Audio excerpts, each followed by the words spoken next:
I remember him telling me, for example, of his fascination with the fact that the word facetious has all the vowels once each in alphabetical order.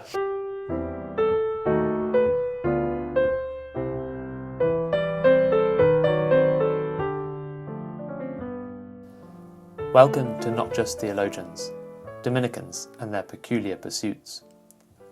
In their 800-year history, Dominicans have shown a notable fascination for the curious and the bizarre. St. Catherine de' Ricci liked to bake marzipan, St. Margaret of Hungary bred hedgehogs, and St. Albert the Great was enchanted by worms in the garden. The mind of a preacher requires a willingness to seek truth in all things, to see the hand of God at work in the whole of his creation. And so Dominican life has always encouraged a healthy eclecticism, a zeal for the peculiar, a living out of St. Paul's maxim to take every thought captive for Christ. Not Just Theologians is a new series in which we will explore some of the peculiar pursuits and passions of the friars, to see where a mind in pursuit of truth might be led. This week, we speak with Fr Richard Ounsworth, a scripture scholar, about his love of all things linguistic.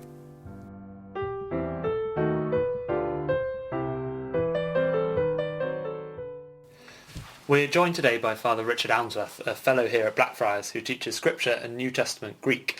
His research covers various aspects of the Bible, and he has published on Joshua typology in the New Testament, and most recently co-authored a book entitled Why the Son of Man Didn't Come. Today, however, we'll be discussing something altogether different: linguistics, the scientific study of languages, their genesis, their grammar, syntax, phonetics. As we'll no doubt see, it's a wordy subject in every sense. Fr Richard, I understand the appeal of linguistics started early. What first piqued your interest? Well, my father studied modern languages at Ealing Tech, I think it was, and has always had a great interest in words. I remember him telling me, for example, of his fascination with the fact that the word facetious has all the vowels once each in alphabetical order. And on the bookshelves at home there was a book called Language in the Modern World, which I remember picking up for the first time when I was perhaps 13 or 14. And I must have read it several times before I left home and always found it fascinating, full of all sorts of extraordinary facts about different languages across the world, though it has to be said mostly European languages and a bit of Chinese. And languages are one of the ways in which human beings show themselves to be so fascinating, so quirky, and so imaginative in the way in which they go about the business of being human. The differences between human languages are quite extraordinary, and yet underneath all of those differences there are deep similarities, structures, if you like, that reveal something about what we all have in common as human beings, the things that we all seek to communicate. Did the interest in languages first express itself more in terms of wanting to understand language itself as opposed to learn particular ones? Or was it a bit of both? Gosh, yes. I mean, I was thinking about this earlier today. There are two kinds of people who study linguistics. There are people who do what I suppose you would call field work. They go off and learn how to speak some obscure language in Peru or Malawi or wherever it might be. And then there are those who sit at home and gather the facts about these languages without actually ever having to learn them. And the book I'm reading at the moment said much more field work needs to be done, and you get the very strong sense that the person who wrote that sentence isn't going to do it himself. And I am really not very good at learning languages. I learnt Latin and Greek at school. I was very fortunate to have an excellent classics teacher, and I loved learning those, but I was young. I tried to learn German when I was considerably older, in my mid-30s, for my doctorate, and honestly it was so painful. I remember trying to translate a particular book that I really needed to read, which was only available in German. And the only way I could do it was to write out a translation as I went along to be sure that I had actually understood it. And I found myself looking up the same words over and over again. It just doesn't stick. But you tell me a fact about a language, or a fact about languages in general, and I'll never forget it. Do you think that's to do with different parts of the brain work in different ways, or a natural aptitude, or...? That is an interesting question. I suppose there's a difference between learning concepts and just learning words. Learning words demands work, and I suppose I'm just a bit too lazy to do it. And I do also think when you're young, you soak languages up like a sponge. As you get older, that becomes more difficult, but getting your head around some of the concepts involved in studying languages, what is the difference between a verb and a noun? What does it mean to say that something is head final or has non-concatenative morphology? And you can ask me if you want to what those mean. That demands an amount of experience and perhaps even wisdom. Perhaps we might come on to non-concatenative morphology if we're lucky enough to have the time. But to come back to something you were saying earlier about children picking up languages very easily, that's a fascinating area. And I know we were speaking the other day about Creole languages, which might be fun to discuss, the ways in which children create languages, so to speak. Is that something that was mentioned already in that book of your father's? Or? I think it was. I remember knowing from a very early age, so it might have been from that book, that if you plonk a child, whatever their genetics, whatever their parentage, you plonk a child under the age of about 7 into a particular linguistic environment, and they will soak up the language like a sponge. It's no effort to them to learn the language. They just do it automatically. I have a friend who is half Chinese, and his wife is Spanish, but they live in England, and they have 4 children who've all been brought up listening at home to Cantonese, English and Spanish, and they are so fluent in all 3 languages that they can just flick between them mid-sentence without any effort whatsoever. It's extraordinary. Is that also true across families of languages? So it's not just within Indo-European? Oh, absolutely. You could do that across Indo-European languages, any kinds of languages, and indeed sign language. If you were to put a child under the age of 7 into a school playground full of deaf children or speaking to each other in sign language, the hearing child would pick up sign language no problem at all. And you mentioned Creole languages, and I believe, if memory serves, that it's American Sign Language, which is a Creole. What that means is, well, it's a sort of Creole. It's a language which has spontaneously developed among people who didn't have a common way of communicating. In the case of American Sign Language, it began, I think, in a school playground where there were children, all of whom were deaf. First time there'd ever been a significant school full of deaf children. They wanted to communicate, they wanted to use language, because it's an instinct among human beings to use language. They couldn't communicate with speech, so they evolved a whole language that used their hands. And American Sign Language, like British Sign Language, is a full human language with grammar, syntax, all of those things. Though interestingly, American and British Sign Language are completely different and not mutually comprehensible at all. So if Creole languages, we study those and see that essentially rise out of a force of necessity, people want to communicate and so on. How much light does that shed on questions far earlier back in time as towards the origins of language originally? Oh, that is a fascinating question, isn't it? I don't know that I have a fascinating answer. There is a fascinating book called The Evolution of Language by a man called Guy Deutscher, which everybody should read. And what that book does is it looks at the processes we know about how languages evolve and change, and it sort of tries to work backwards.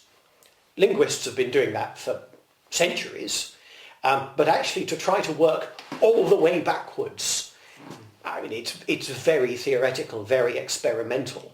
And ultimately, it's a bit like science, I suppose, physicists doing the same sort of thing with particles. You can get so far back, but what you can't get back to is the Big Bang itself. And I think that there is a parallel between the Big Bang, which is the first moment. What was there to go bang? You know, those kinds of questions that people who do science and religion like to ask. Well, I don't do science and religion because I don't know very much about science, but I know a bit about language, and I think it's a parallel question. What was there that first, as it were, went bang in the human mind? And it couldn't have just been in one human mind. You need two people before there can be communication. Let's call them Adam and Eve. What was it that happened in the minds of Adam and Eve that suddenly they thought, let's communicate? Now, you see what you might call quasi-linguistic things going on in animals. You see, chimpanzees and so on, obviously communicating with sound. But the difference between what's going on there and what's going on in human language is vast. There's simply no comparison. Do people look at that question also from the point of view of how language then determines society and behaviour? So look at the difference in human behaviours and animal behaviours. Well, that is another fascinating question. And there used to be a theory, but I don't think anybody holds it now, called the Sapir-Whorf hypothesis, which is very unjustly named after two people who didn't believe in this hypothesis. And the hypothesis named after them isn't what people think it is anyway. But let's put up this Aunt Sally and call it the Sapir-Whorf hypothesis. That essentially says you can only think things that exist in your language. You can only think in the categories your language uses. So, for example, if your language doesn't have a different word for pink from the word for red, then you can't think about the difference between pink and red. But obviously that's not true. For example, Russian has a different word for pale blue and blue, so the blue equivalent of pink, if you like, which our language doesn't. But we're perfectly capable of conceptualizing the difference between pale blue and royal blue. Of course we are. Similarly, you and I can think about, perhaps even enjoy, Schadenfreude without having that word in English. But there is another version, what you might call the soft Sapir-Whorf hypothesis, which suggests that while it might not be the case that we can only think the things that our language says, that there are certain things that we have to think because our language makes us think them. What I mean by that is, for example, in English, and many languages, most languages in the world, verbs have tenses.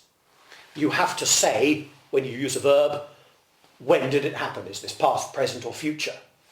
It's not so in Chinese. So presumably one can express a concept, make an assertion, so-and-so does such and such a thing, without specifying when that happened. And if you can say it, you can think it. Perhaps, I don't know if I really want to say this, but we should think about it, if you can't say it, you can't think it. So there is some sense, obviously, in which, our thoughts are shaped by our language, and therefore it must, I suppose, be true more broadly that human society, human ideas, the whole of human history has been shaped by language as much as it has shaped our language. What do you think that might mean for those who speak lots of languages? You get polyglots who speak upwards of 10 languages. Does the mind simply expand the more languages one acquires? That is true, and there's been some interesting work done recently on polyglots and how their minds, their brains at least, seem to be different.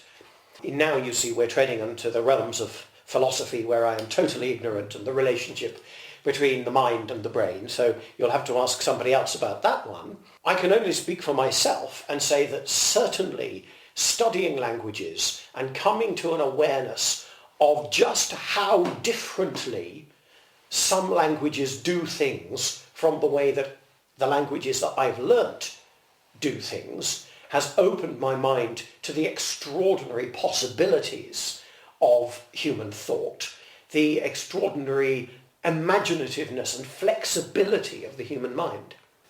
That leads very nicely into my final question. You read that book aged 11, and the interest in linguistics has in some way held your attention ever since. Why is that? Is it just pure fascination? I think it would be just dishonest for me to make the claim that I like to read about linguistics because it's useful for my work. It is useful for my work, as it happens. I found, for example, knowing more about the science of the sounds that we make, phonology, has helped me to explain why certain things happen in Greek nouns and verbs, and I teach Greek, so that's given me at least new ways of explaining things. They might not be any better than the old ways, but at least they're new, and that gives people another chance to understand something. And it's also true that knowing more about the world, however one knows more about the world, makes one a better preacher. That must be true, because we are preaching to the world. And if we understand the world a little better, then we know how to speak to it a little better. But the truth of the matter is that I do it for the sheer joy of it. I read about tense aspect and modality and non-concatenative morphology. I can't believe you haven't asked me for that in detail. For the same reason that I enjoy cooking and I enjoy doing crosswords and I enjoy listening to the Indigo Girls, because they bring me joy. But that doesn't mean it isn't a theological point, because I genuinely believe that we are supposed to be joyful, and that God gives, if we but look for them, all sorts of occasions of joy in this world. The crucial thing is to find the thing that makes you joyful and to share your joy with the world, even if the whole world doesn't enjoy non-concatenative morphology. Thank you very much, Father Richard. Perhaps we'll have to leave explaining non-concatenative morphology to a future episode.